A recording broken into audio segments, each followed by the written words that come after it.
We're talking about why this partnership, and for both of our perspectives, what we want to see is that independent body to benchmark against the ISO 31030, because all too often organizations are being told that, yeah, you've got everything that you need by the supplier that's supplying the services from the travel risk management perspective. And for us at Healix, we want to create that sense of authenticity, but also that sense that an organization is getting that second opinion that their program is doing what it needs to do and meeting the obligations within the ISO 31030 travel risk management standard. Yeah, no, absolutely. And I think what we've seen now that the standard is out, and it is a guidance standard, but we're seeing a lot more organizations using the assessment to see where they are in their journey against that travel risk management standard. And a lot of them now go, well, okay, this is great. I've learned something and I now have a plan that I can also take back into my business.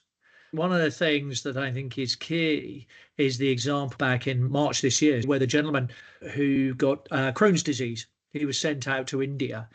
And basically, he fell ill whilst away, and his claim, his compensation was £800,000. And I think this is a great example of the travel risk management standard. And if people follow the standard, that should not have been a situation either for the individual, because if they had checked, was he fit to travel, they probably would have found he wasn't. And likewise, they wouldn't have been liable for 800,000. But there's a whole load of benefits in the sense of the safety and security of travellers by following this new travel risk management standard. As the level of awareness around the duty of care for organizations becomes, and people start realizing that actually I do need to be looked after by the organization whilst I'm away on business travel, I think we'll start to see an increase in those types of things. So businesses really need to be putting themselves on the front foot in meeting those duty of care obligations that they have to their people.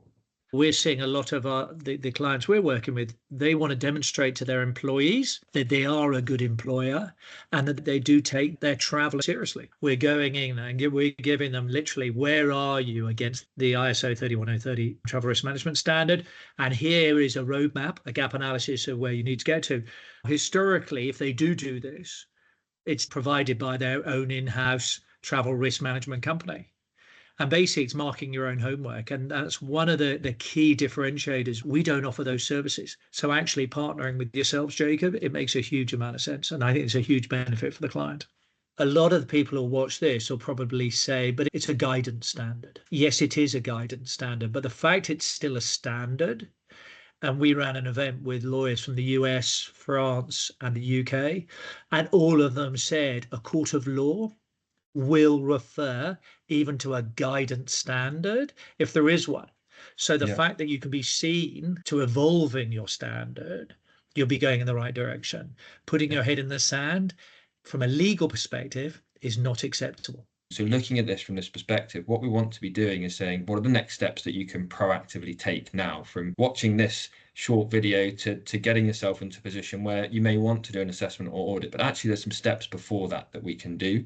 One of them is, we've discussed a maturity assessment tool. Now that's actually a free resource for people to access so they can do that initial benchmarking. But also it's just coming and having a conversation with us and saying, look, I'm here. I want to get a bit more of an understanding around an area of travel risk management, or looking at the whole piece of the travel risk management program and understanding what are the tools that are available to me from you as a supplier, but also what are the frameworks that we need to be building internally as well to ensure that we're utilizing them in the best way.